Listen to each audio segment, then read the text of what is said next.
I got a really funny story about that song. I've been a massive fan of Simon and Garfunkel my whole life, and when I was about 15 or 16, I started playing covers gigs in pubs and in restaurants and stuff, and they paid me like 10 euros to play for 16 hours or something ridiculous like that. Horrible. And I used to play a lot of Simon and Garfunkel.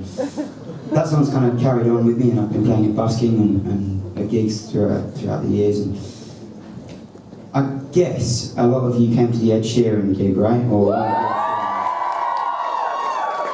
what a guy. I love that little ginger man. He's given me an awful lot. And, yeah, he's a good dude. But this funny story is about when we've been friends for years. I met him when he was about 16, and we were both playing a tiny little gig in England. And we hung out afterwards, I had a beer, he had a Coke because he couldn't drink.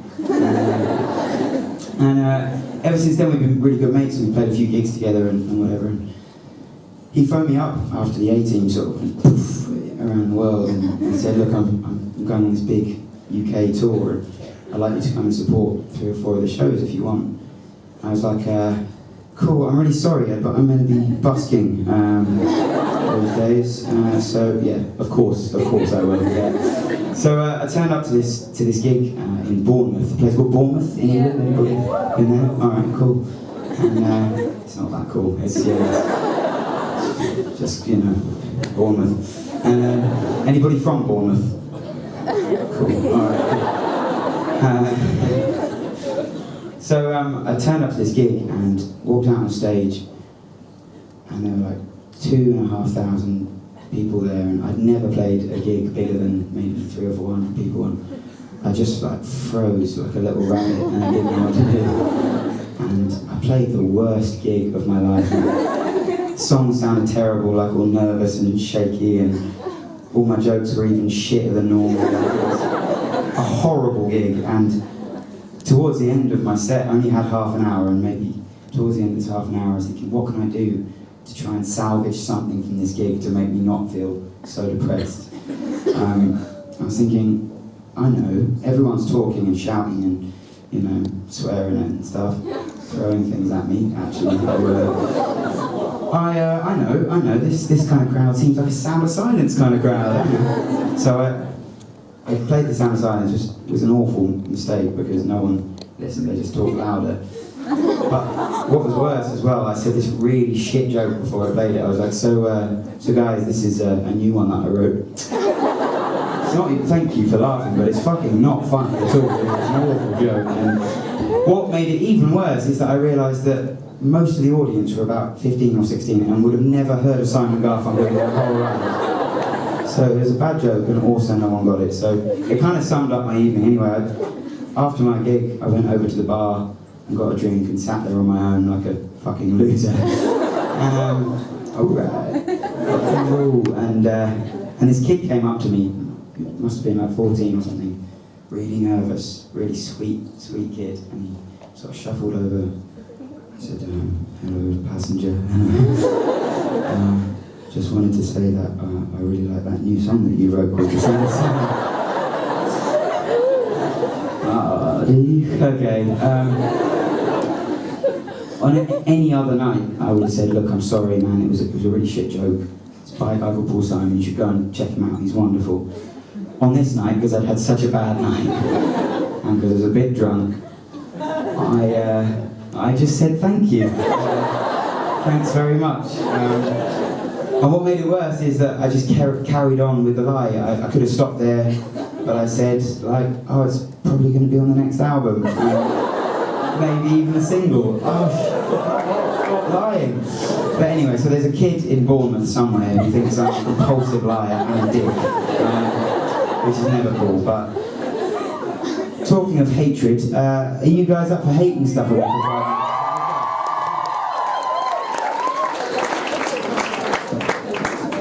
But listen, so far tonight you have been the perfect audience. You've listened and you've clapped and you've laughed at my shit jokes. It's been wonderful. But listen, I need something more from you. I need you to forget that it's a Sunday night, pretend that it's a Saturday night, and that you've had far too much to drink, and I need you all to sing as loud as possible in this song. Is that okay? Is that cool? You sure? Alright, well, we'll give it a go. The singing bit is very, very easy. There's no lyrics. It's just a bit of la la la la la la la la. Like a practice. But it goes la la la la la la la la la la.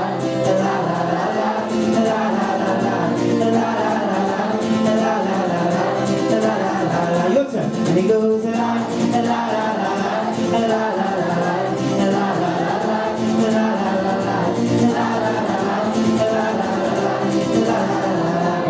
Amazing, amazing. That was just a practice, so I know you're going to do it like 3 times louder when you actually do it. That's cool. Well, I hate racist blokes telling tasteless jokes and explaining where people belong. I hate ignorant folks in Bournemouth that pay money to see this and talk through every fucking song. I hate people in nightclubs snorting coke and explaining where you're going wrong. So if you agree, then come hate it with me and feel free to sing along. Go on. And it goes la la la la la la la la la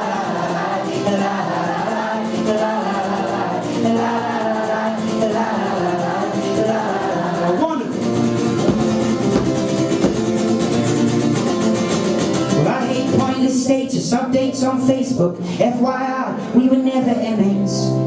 We pretend to be friends on the internet when in real life we've got nothing to say to each other. Oh brother, I've love for my mother, for the times the music of my mates. Yeah, I love and I live and I have love to give. Sometimes we can do easy. Go on. And it goes la la la la la. I can't hear you. La la la la la la la la la la.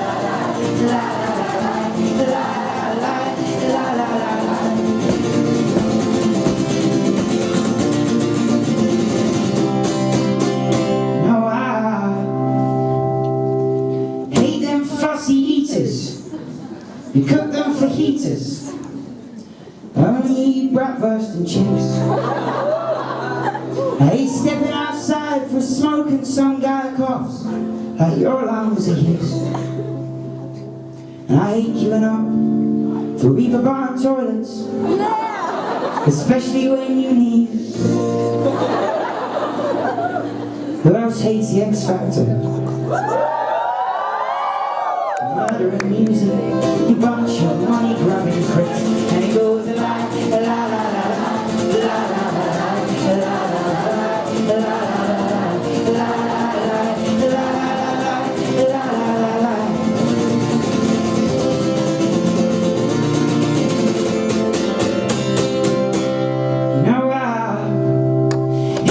magazines aimed at insecure teens who make 10-year-olds race to grow up. Hey kids, let's all be anorexic or better. Eat chocolate until you throw up. Keep your Hollywood stars in their stupid cars and the Botox that makes them look fat. Just grow old with grace. Have your sin Cher's face. If I ever meet Cher, it is going to be fucking awkward. Just saying. She looks like she's been hit by a truck. And it goes la la la la la. Needs to be louder. La la la la. What? La la la la la la. One more time, as loud as you possibly can. And it goes la la la la la la la.